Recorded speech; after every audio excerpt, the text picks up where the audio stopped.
श्री महावीर प्रभु को मेरी वंदना। श्री महावीर प्रभु को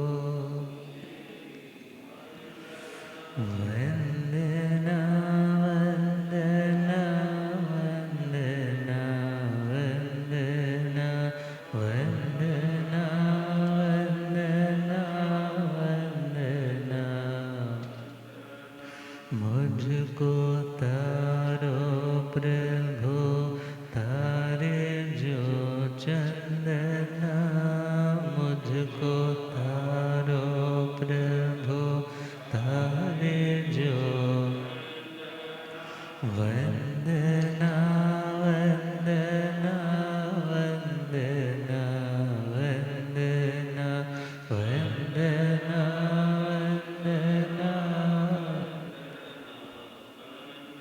तेरे चरणों में दाता मेरा ध्यान हो। तेरे चरणों में दाता झूठी दुनिया से दिल मेरा अनजान हो। झूठी अनजान हो, चाहे सुख में रहो चाहे दुख में रहो। चाहे सुख में रहो चाहे समता टूटे नहीं है यही स्पंदना। समता टूटे है यही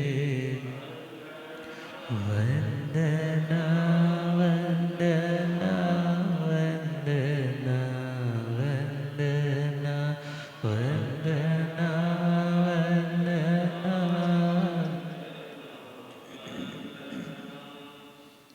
अनंत अनंत शांति के निकेतन शासनपति श्रमण भगवान महावीर स्वामी के पावन चरणा रविंदों में हार्दिक भावना वंदन नमन।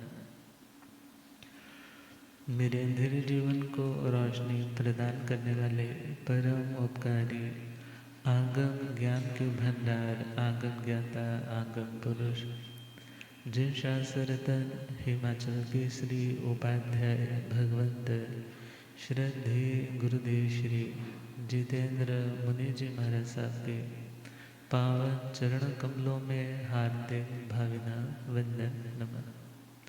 पाठ पर विराजमान तपस्वी रतन श्री प्रभु मुनि जी महाराज साहब के चरणों में हार्दिक भावना वंदन नमन। धर्म सभा में उपस्थित धर्मानुरागियों सुशीलवती माताओं एवं बहनों, असीम पुण्योदय से भाग्योदय से आप सबको संतों का समागम और वीतरागवाणी श्रवण करने का सुअवसर प्राप्त हो रहा है। श्रवण कर रहे हैं श्री महावीर स्तुति। भगवान महावीर स्वामी कैसे थे, उनके मंगलमय व्यक्तित्व को अलग अलग एस्पेक्ट से अलग अलग एंगल से अलग अलग दृष्टिकोण से भगवान को ओवरऑल समझाने का प्रयास किया जा रहा है। आर्य श्री सुधर्मा स्वामी जी महाराज कल तक फरमाया था कि भगवान महावीर स्वामी जिनका मंगलमय दिव्य घोष मानो बादलों की भांति गर्जना हो। भगवान जोर लगा करके नहीं बोल रहे, भगवान गुस्से में नहीं बोल रहे, बल्कि तीर्थंकरों का स्वाभाविक अतिशय है जब वे समवसरण में देशना देते हैं तो उनकी वाणी 1 योजन तक फैल जाती है। क्योंकि ऊंचा बोलना और क्रोध से बोलना ये दोनों अलग अलग बातें हैं। क्योंकि क्रोध में बोलने वाला व्यक्ति भले ऊंचा बोलता है, मगर उस व्यक्ति की मिठास, उस व्यक्ति का प्रभाव सामने वाले पर अच्छा नहीं पड़ता। और यदि व्यक्ति जोर से बोल रहा है मगर भीतर प्रेम है, भीतर करुणा है, तो उस व्यक्ति की बात का सामने वाले पर भरपूर असर होता है। और चंद्रमा की तरह जैसे तारा गण के मध्य में चंद्रमा अपने सौभाग्य के कारण, अपने पुण्य के कारण महानुभावे सबसे रिद्धिशाली कहलाता है, ऐसे ही भगवान की आध्यात्मिक रिद्धि सभी संतों से, सभी चक्रवर्तियों से, सभी इंद्रों से अपूर्व है, अद्वितीय है, इनएफेबल है, जिसे शब्दों में बांधा नहीं जा सकता। और गंधे सुवा चंदन माहु सेठम, भगवान का मंगल में जीवन सुगंधित है, अर्थात उनके गुणों की सौरभ, उनके गुणों की सुगंध अपने पास आने वाले या दूर रहने वालों तक भी पहुंच जाती और उनकी जिंदगी में भी बदलाव आता। वे लोग भी कषायों से मुक्त होने का अभ्यास करते। और अक्सर एक लाइन हम सुनते हैं कि चंदन पे सांप लिपटे रहते हैं। चंदन पे क्यों लिपटे रहते हैं? क्योंकि अब चंदन तो शीतल प्रकृति वाला है, पहला पॉइंट। दूसरा, उसकी सुगंध बहुत अच्छी है।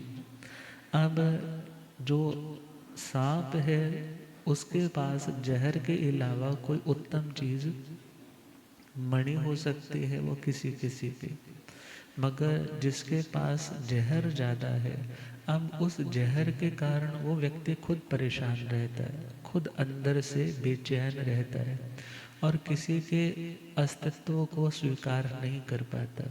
और जब स्वीकार नहीं कर पाता तो फुंकारता भी है, डंक भी लगाता है, मगर खुद को रिलैक्स करने के लिए, शांत करने के लिए, क्योंकि कूलिंग प्रॉपर्टी से उस चंदन की फ्रेग्रेंस में और उसी के साथ साथ वहाँ जा कर के उसके भी कलेजे को क्या पड़ जाती है?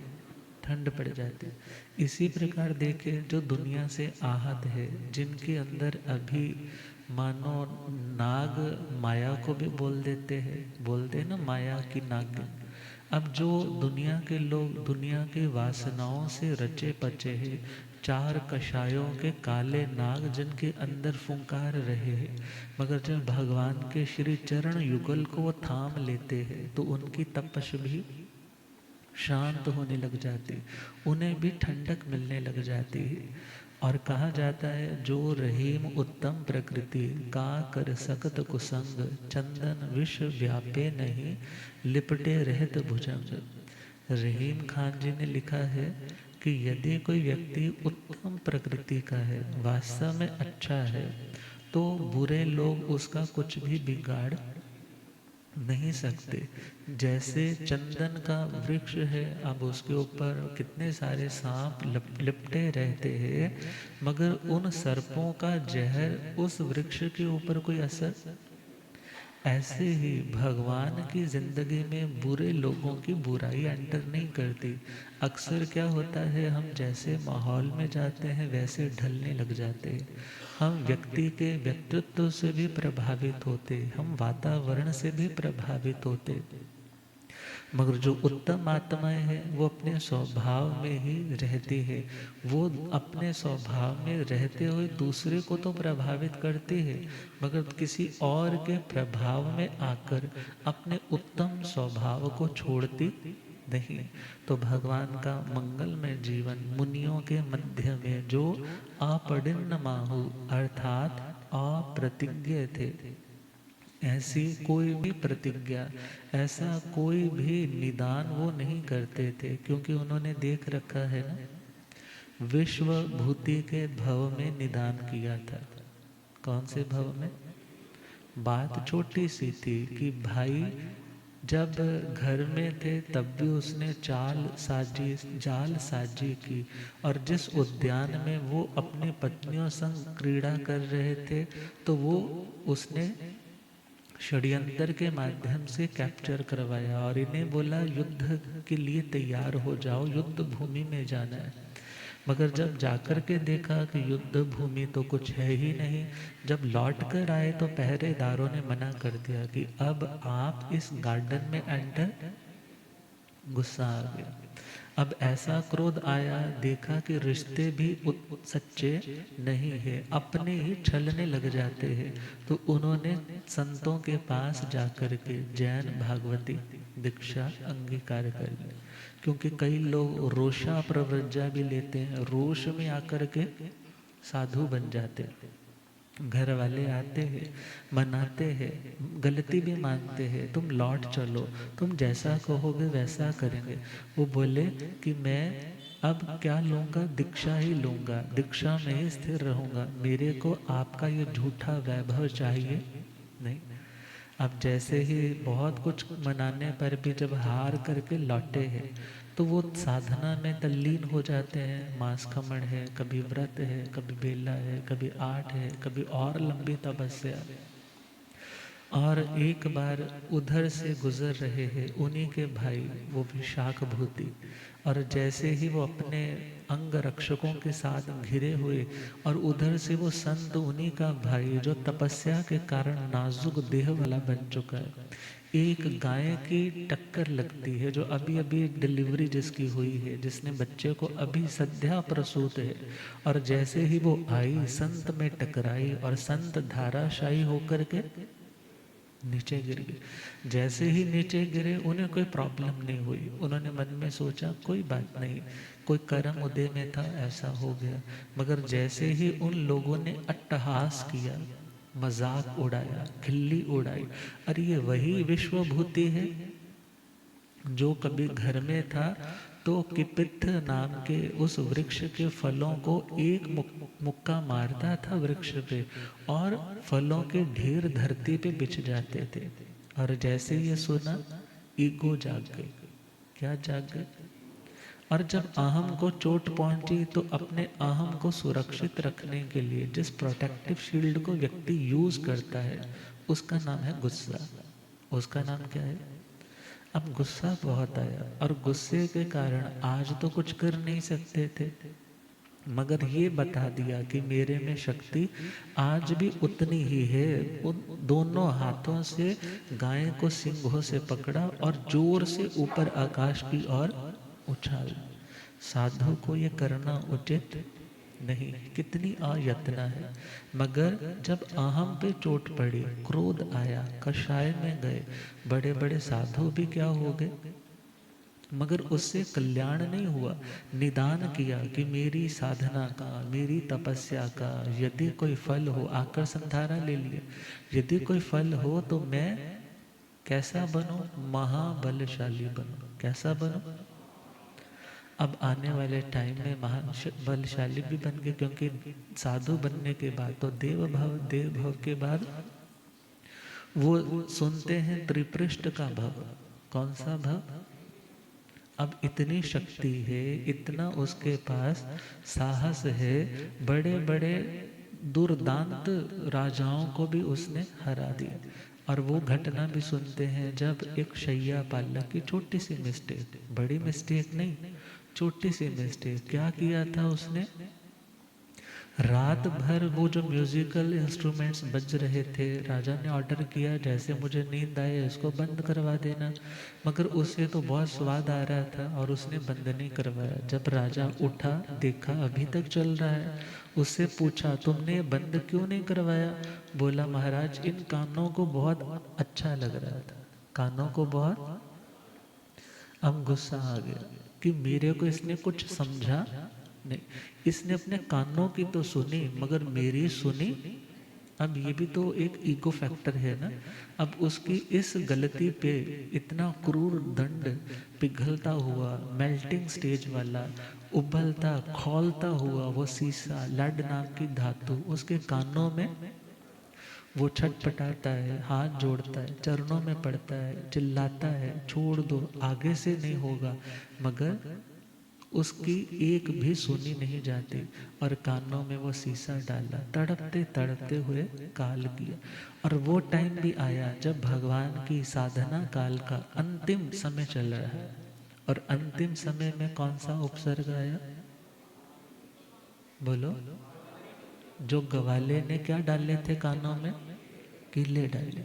अब जब कानों में कीले डाली है और बाहर से उसने तोड़ दी, चला गया, और उधर जैसे प्रभु गोचरी पर गए हैं और उस खरक वैद्य का नाम आता है, उसने जब देखा है सारा कुछ, कहने लगा इनके अंदर एक शूल है, अंतः शूल है, बहुत भयंकर वेदना में है।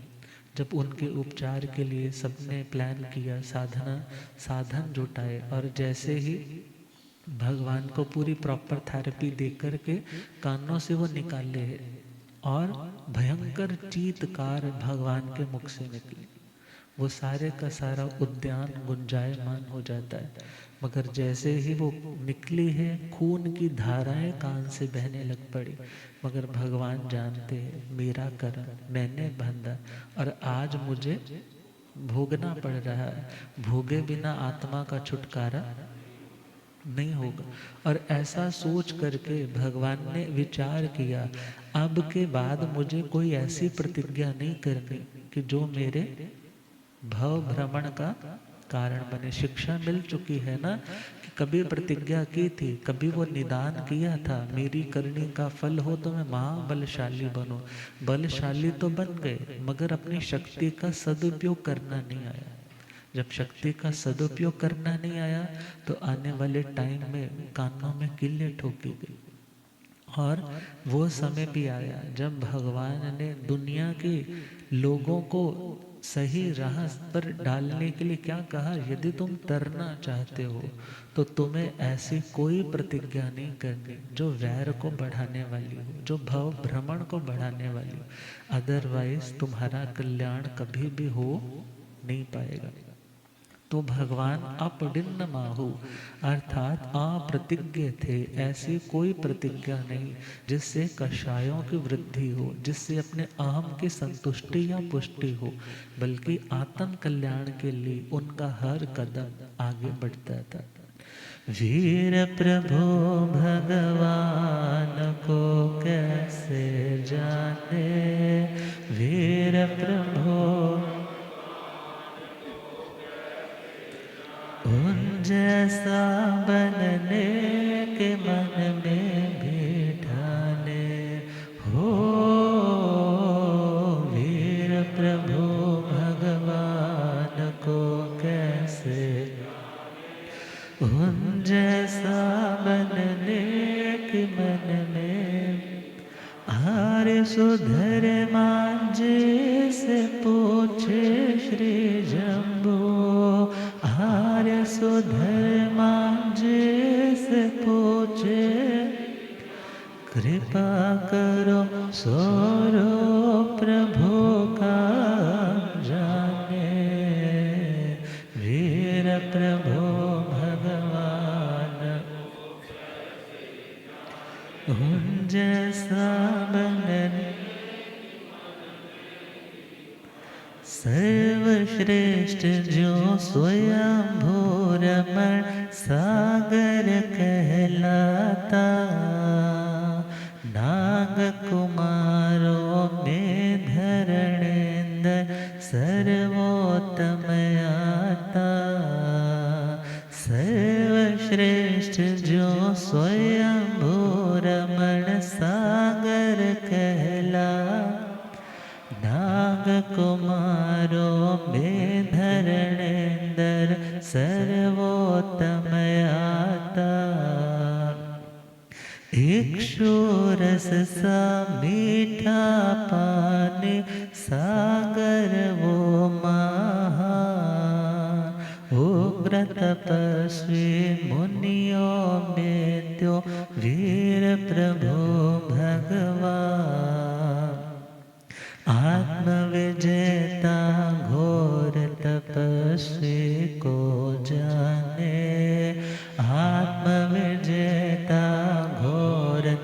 तपस्वी उन जैसा बनने के मन में भी ठाने हो वीर प्रभु भगवान को कैसे उन जैसा बनने। तो 20वीं गाथा का ब्रीफली हमने सुना कि 20वीं गाथा में आगे भगवान के बारे में आर्य श्री सुधर्मा स्वामी जी क्या फरमाते। जहाँ स्वयंभू उदहीन सेठे जहाँ स्वयंभू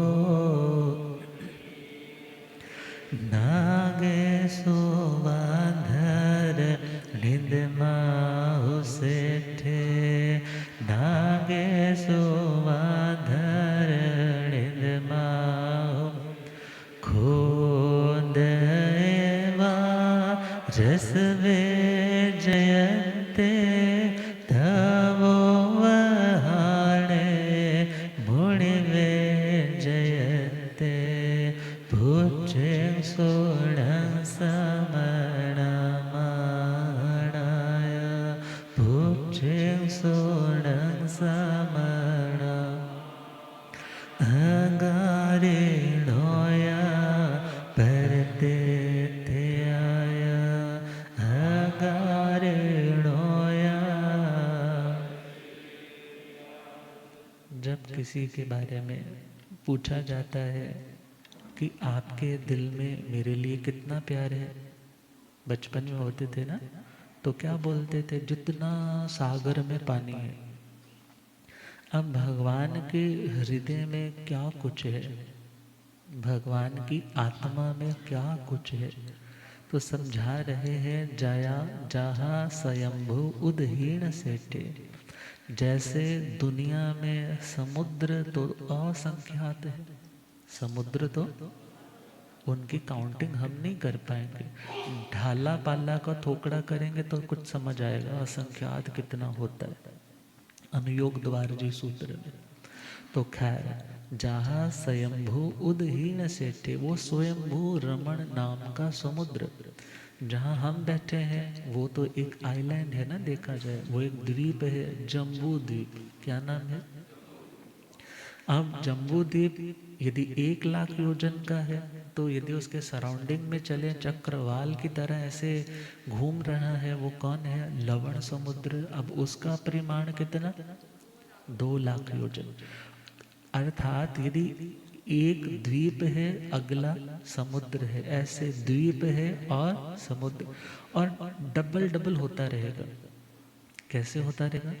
यदि 1,00,000 है, अगला 2,00,000 है, आगे चलेंगे तो वो 4,00,000 का धातकी खंड है, आगे बढ़ेंगे तो 8,00,000 का कालोदधी समुद्र है, और आगे बढ़ेंगे तो 16,00,000 का वो पुष्कर द्वीप। ऐसे बढ़ते चले असंख्याता द्वीप समुद्र लांघने के बाद जो सबसे लास्ट में जाकर के समुद्र आता है, उसका नाम है स्वयंभू रमण समुद्र।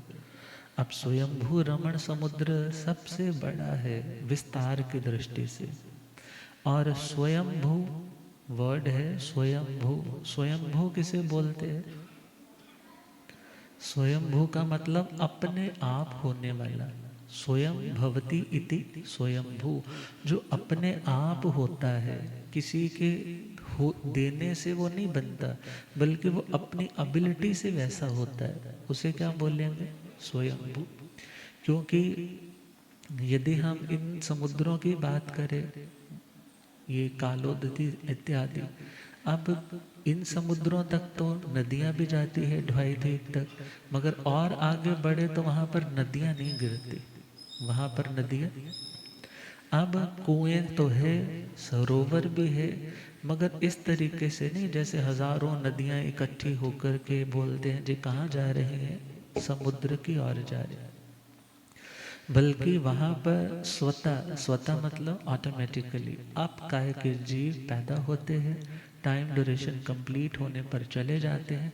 उन्हीं के देहों को अगले अपकाय के जिन्होंने बनना है वो शरीर के रूप में ग्रहण इत्यादि उसको परिणित कर लेते। अर्थात जो कभी खत्म होने वाला नहीं, जिसका पानी कभी खत्म होगा नहीं। स्वयं भवती अर्थात किसी नदी नाले के सहयोग से वो समुद्र नहीं बना, बल्कि अपने आप। कैसे बना? और रमण का मतलब है जो अपने आप में ही मस्त रहता है, जो अपने आप में। समुद्रों को तो वैसे ही देखते हैं ना, चल रहे हैं, बह रहे हैं, पता नहीं कभी आते हैं हाई टाइड्स आती हैं, कभी लो टाइड्स आती हैं, कभी लौटते हैं, कभी फिर रिवर्स चले जाते हैं।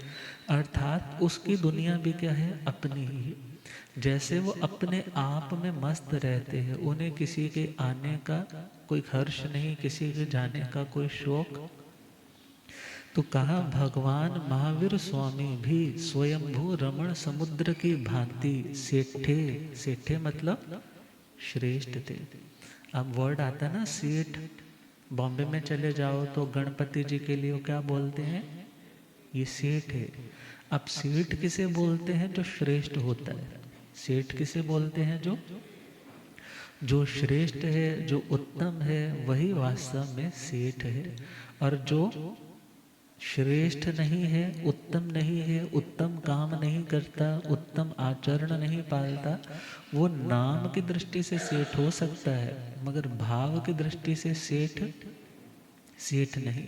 अब सेठ का मतलब वो भी नहीं बड़ा ही बड़ी सी तोंद हो उसी को सेठ बोलेंगे। अब सेठ तो वो है जो श्रेष्ठ काम करे। सेठ कौन है? जो अपने से छोटे लोगों की अपब्रिंगिंग के लिए, अपलिफ्टिंग के लिए सहयोगी बने, उसे क्या बोलेंगे? श्रेष्ठ काम करने वाला सेठ है। और कहा जैसे वो उदहीन सेठ है, मीन्स उदधि बोलते हैं पानी को। उदक किसको बोलते हैं? चैप्टर आया था ना ज्ञाता धर्म कथांजलि में, उदक ज्ञात। अब उदक का मतलब पानी, और धी का मतलब है डू धाय धारणीय धातु है कि धारण करने अर्थ में, धारण पोषण है। अर्थात पानी को जिसने धारण कर रखा है उसे क्या बोला? उदधि। और वैसे ये समुद्र के लिए प्रचलित शब्द है कि जैसे स्वयंभू रमण नाम का समुद्र दुनिया में सेठों की तरह बहुत बड़ा है। सेठों के पास कितनी प्रॉपर्टी होती है? बोलते हैं एक बंगला वहाँ है, एक बंगला वो वहाँ, इतना कैश पड़ा हुआ है। अर्थात जैसे वो स्वयंभू रमण अपने आप में श्रेष्ठ है, उत्तम है, और वो समुद्र सबसे बड़ा है, ऐसे ही भगवान दुनिया के सबसे बड़े उत्तम श्रेष्ठ सेठ थे। कैसे सेठ थे? जो दूसरों के भले के लिए, दूसरों को देने के लिए अपने ज्ञान के कितने लोटे बहा दिए उन्होंने, मगर जैसे समुद्र से कितने भी लोटे पानी क्यों ना निकालो, वो समुद्र कभी खाली नहीं होता। ऐसे ही भगवान का जो ज्ञान है वो भी अथाह है, उसकी अतल गहराई है। अतल का मतलब कि नीचे का सरफेस, नीचे का तल दिखाई ही नहीं दे। आपने क्वेश्चन किया तो अलग अलग एस्पेक्ट से उसका आंसर कर दिया, सप्तभंगी नय से उसका आंसर कर दिया। जब वो उत्तर सामने वाला सुनता है तो सोचता है कहाँ से बोल रहे हैं, इतना कुछ जो हमें दिखाई नहीं दे रहा, भगवान उसे भी दिखने वाले हैं। और भगवान का ज्ञान जो कभी विकृत नहीं होता। क्या नहीं होता? जो ऐसे स्वयंभू रमण समुद्र का जो जल है वो दूध की भांति निर्मल रहता है। जैसे दूध निर्मल है, बोले उस पानी की भी यही क्वालिटी है, वो भी निर्मल रहता है। और ध्यान देना है, कोई अच्छी चीज़ जब कोई गलत चीज़ उसमें मिक्स हो जाती है तो वो विकृत भी हो सकता है। और जैसे वहाँ तक कोई इम्प्योरिटी, कोई गंदे तत्व पहुँचते नहीं तो वो खराब भी नहीं होता। और देखा जाए भगवान के पास यदि सपोज कोई गलत व्यक्ति आकर के अपनी ओर से कुछ शब्द बोल कर के भी जाता है तो भगवान उसे एक्सेप्ट करते नहीं, भगवान उसे एक्सेप्ट। और यदि सपोज एक्सेप्ट आया भी है ना, तो फिल्ट्रेशन के इतने फिल्टर्स लगे हुए हैं ना कि वो सारी गंदगी को उठा करके बाहर, और जो प्योर है, जो सार है, उसी को ग्रहण करते। तो भगवान स्वयंभू, स्वयंभू मतलब भगवान किसी के बनाए से भगवान नहीं है। भगवान किसी के बनाने से भगवान नहीं है। बहुत से कह देते ना, भक्त ही तो भगवान की प्रसिद्धि करते हैं, भक्त ही तो भगवान को भगवत्ता का दर्जा देते हैं, मगर ऐसा नहीं। जो वास्तव में भगवान है उसे कोई प्रॉब्लम नहीं है, तुम उसे भगवान मानो या। और जो मान्यता करवाते हैं कि मैं भगवान हूँ, यहाँ चमत्कार दिखा दिया, वो काम में कोई रुकावट डाल दी नहीं मान्यता की, तो वो भगवान, वो देवी देवता हो सकते हैं, मगर जो भगवान है वो किसी के बनाने से भगवान नहीं होता, बल्कि वो तो स्वतः सिद्ध भगवान है। वो स्वतः भीतर की अपनी एबिलिटी के कारण, अपनी योग्यता के कारण उस भग का मतलब है ऐश्वर्य। ऐश्वर्य रिद्धि, कौन सी रिद्धि? आध्यात्मिक गुणों की रिद्धि से युक्त है, इसलिए भगवान सच्चे अर्थों में भगवान है और स्वयं बोध को प्राप्त करते हैं। किसी गुरु के तीर्थंकर शिष्य नहीं बनते। जो तीर्थंकर होते हैं वो किसी के आगे जाकर के दीक्षा ग्रहण नहीं करते, बल्कि स्वतः पूर्व जन्मों की साधना है। ऐसा चारित्र मोहनीय कर्म का क्षोभम है, दर्शन मोहनीय कर्म का क्षोभम है कि वह स्वतः ही जागृत होते हैं और लोक व्यवहार निभाने के लिए, जीताचार निभाने के लिए वो लोकांतिक देव आ जाते हैं। तो भगवान स्वयं बुद्ध होते हैं, किसी के समझाने से बोधों को प्राप्त नहीं, बल्कि जिन्हें ऑटोमेटिकली बाय नेचर, जिनका स्वभाव रूप से वो कर्म का क्षय हो रहा है, तो उन्हें किसी के शिक्षा की, उपदेश की, किसी के सानिध्य की आवश्यकता नहीं। मगर इतना ध्यान रखना है, भगवान ने पूर्व जन्मों में तो गुरु बनाए थे। पूर्व जन्मों में तो बिल्कुल बैक चले जाएं, बिल्कुल पीछे चले जाएं, जब सम्यक्त्व के बीज इकट्ठे कर रहे थे, बोने जा रहे थे, नया शहर के भव में उन्होंने संतों का समागम किया।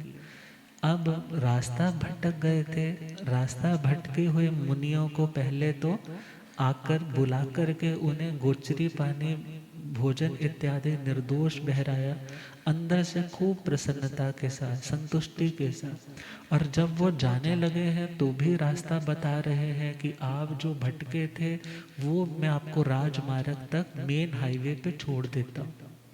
रास्ते में जब पहुंचे हैं, लास्ट जब उनकी संतों के साथ इंटरेक्शन है, तो संतों ने उन्हें जैन धर्म के सिद्धांतों की बात सुनाई, 5 अणुव्रतों की बात सुनाई, और आत्मा और शरीर की भिन्नता की बात सुनाई, अर्थात जो 7 कुव्यसन इत्यादि है, इनके बारे में समझा करके, नवकार मंत्र के बारे में समझा करके, दयामय धर्म के बारे में समझा करके, उसके संस्कारों को और सींच दिया और वहां से चले। तो पहले गुरु तो कौन थे?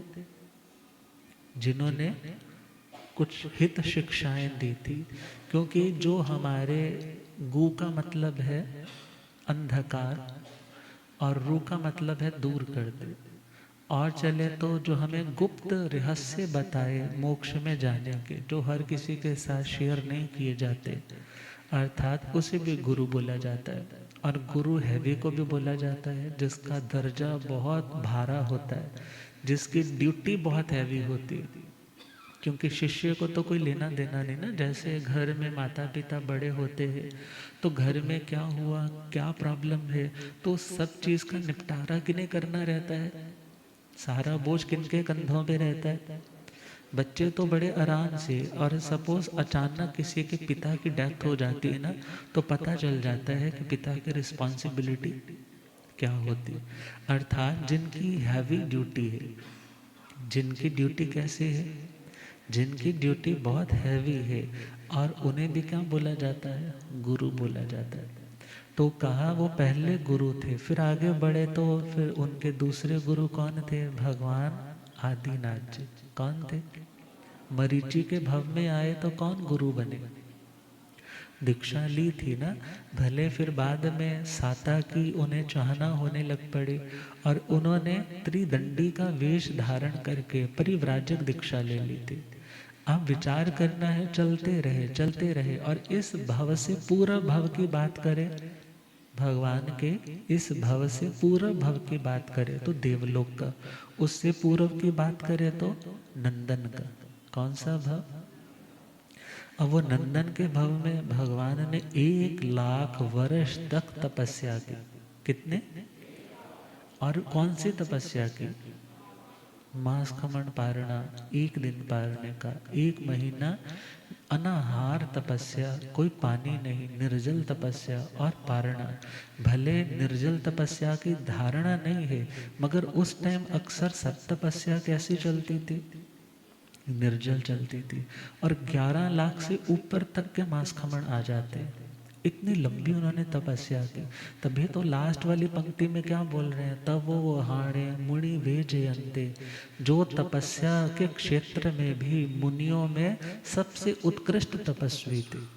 तो पहली लाइन तो है जहाँ स्वयंभू उदहीन सेठे, जैसे वो स्वयंभू, स्वयं पैदा होने वाला, स्वयं बनने वाला समुद्र स्वयंभू रमण, ऐसे ही भगवान पूर्व जन्मों की अपेक्षा से उनके गुरु थे, मगर इस जन्म में देखे तो भगवान ने किसी के आगे दीक्षा ग्रहण, भले उस टाइम भी भगवान पार्श्वनाथ जी की परंपरा एग्जिस्ट कर रही थी, क्योंकि भगवान के टाइम भी भगवान के स्वयं के माता पिता भगवान पार्श्वनाथ जी की परंपरा के श्रावक और श्राविका थे, मगर भगवान ने किसी और के आगे दीक्षा ग्रहण नहीं की। इसलिए भगवान को क्या बोला? स्वयंभू। और रमण शब्द साथ ही आता है, जो अपने आप में रमण करते हैं, अपने आप में आत्म स्वभाव में ज्ञाता दृष्टा के भावों में जो डूबे रहते हैं, मगन रहते हैं, उन्हें दुनिया की कोई भी अनुकूल या प्रतिकूल परिस्थिति आत्म भाव से विचलित नहीं करती, क्योंकि परिस्थिति हमेशा बाहर होती है और मनस्थिति हमारे कंट्रोल में होती।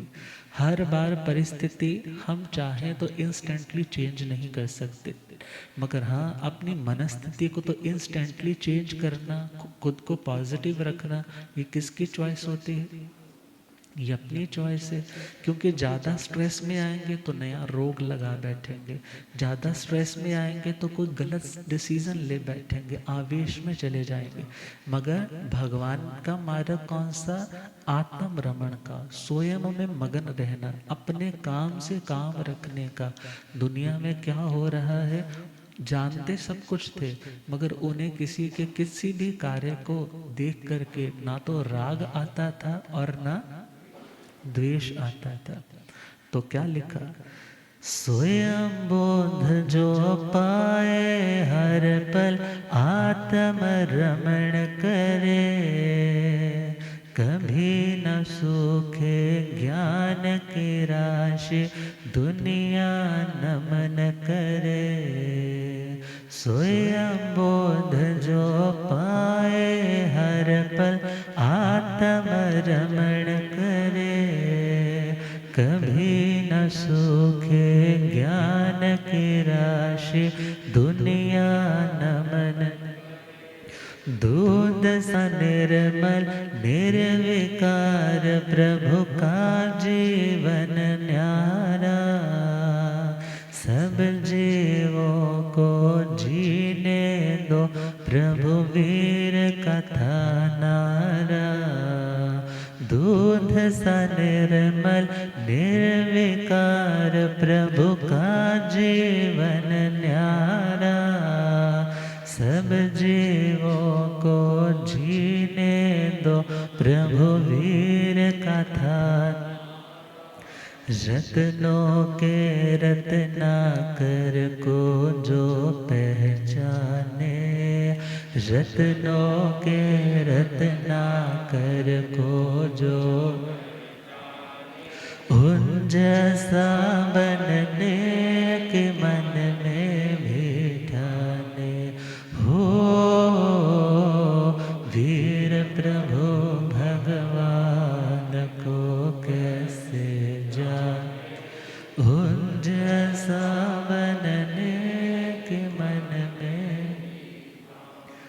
जैसे समुद्र रत्नों का खजाना होता है, रतन जो बेशकीमती बहुत प्रीशियस कहलाते हैं, तो समुद्र में से तो रतन कितने निकलते हैं। और स्वयंभू रमण समुद्र जो सबसे बड़ा समुद्र है, इट मीन्स उसके पास खजाना भी उतना ही बड़ा होगा। तो भगवान का जीवन पहला जो स्वयंभू रमण समुद्र की भांति अनंत ज्ञान से भरपूर है। भले ये स्वयंभू रमण समुद्र, इसकी तो लंबाई चौड़ाई गहराई आ जाएगी उस कोई ना कोई कैलकुलेशन में, मगर भगवान का ज्ञान, भगवान की समता, भगवान की समाधि, भगवान की शांति, ये सारे गुण कैसे है, अनंत है। नीचे जाएं तो गहराई नहीं पता चलेगी, ऊपर जाएं तो ऊंचाई पता नहीं चलेगी, विस्तार में जाएं तो कोई और छोर दिखाई नहीं देगा। मगर हाँ, उपमा है ना, क्योंकि दुनिया में जो दी बेस्ट, जो सबसे ग्रेटेस्ट चीज है, उसी से आर्य सुधर्मा स्वामी जी समझा रहे हैं। जैसे समुद्र रत्नों का भंडार होता है, ऐसे भगवान के जीवन में कितने जन्म, अनंत जन्म, अनंत जन्मों के अनुभव भी तो साथ में है। अनंत उपकारी आत्मा का हित करने वाली अनमोल शिक्षाएं भी कहाँ है। जब भगवान बोलते हैं, मानो वो रत्नों का पिटारा खोल रहे, वो सम्यक ज्ञान, सम्यक दर्शन, सम्यक चारित्र, सम्यक तप, अर्थात भगवान का जीवन स्वयंभू रमण समुद्र की भांति। और समुद्र कभी अपनी मर्यादा से बाहर नहीं आता, और जो मर्यादा से बाहर आता है, इट मीन्स वो भी समुद्र नहीं, वो खाड़ी हो सकती है। और एक लाइन मैंने कहीं और पढ़ी थी, क्योंकि समुद्र में जब ऑयल्स वगैरह भी है, पेट्रोलियम डीजल इत्यादि भी कहाँ से है, वो नीचे धरती से जब उनको निकाला जाता है तो बहुत बार लीकेज हो जाती है, लीकेज हो जाती है तो अंदर आग लग जाती है, और उस आग लगने के कारण सपोज एक्स्ट्रा पानी हो रहा है तो वो भी मेंटेन हो जाता है। अब वो तपस्या करते हैं, एनर्जी बढ़ती है, मगर वो अपनी तपस्या के माध्यम से अपनी एनर्जी को क्या कर लेते हैं, बैलेंस कर लेते हैं। गुरुदेव पधारे। हो रब मेरा सतगुरु बन के आया मैनू,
हो रब मेरा सतगुरु बन के आया मैनू,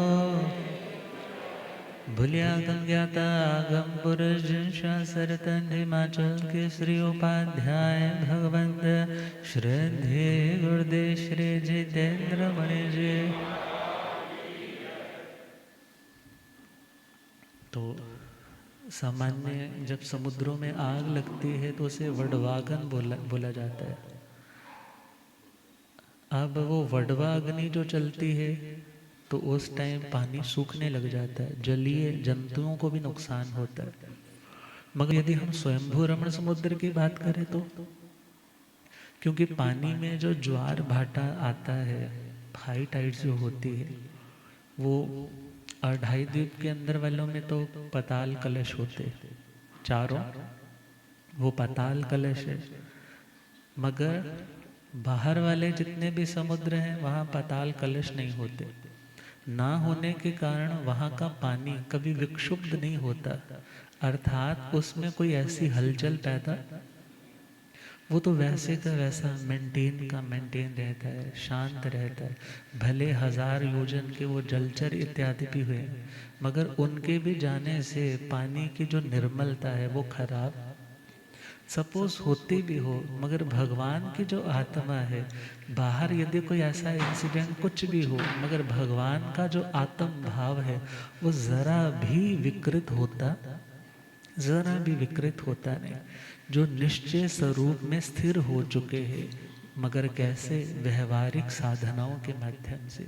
तो उस लक्ष्य तक पहुंचने के लिए आर्य सुधर्मा स्वामी जी आगे क्या गाइडेंस देंगे, कल सुनेंगे इन्हीं शुभ भावों के साथ। श्रद्धेय गुरुदेव जी।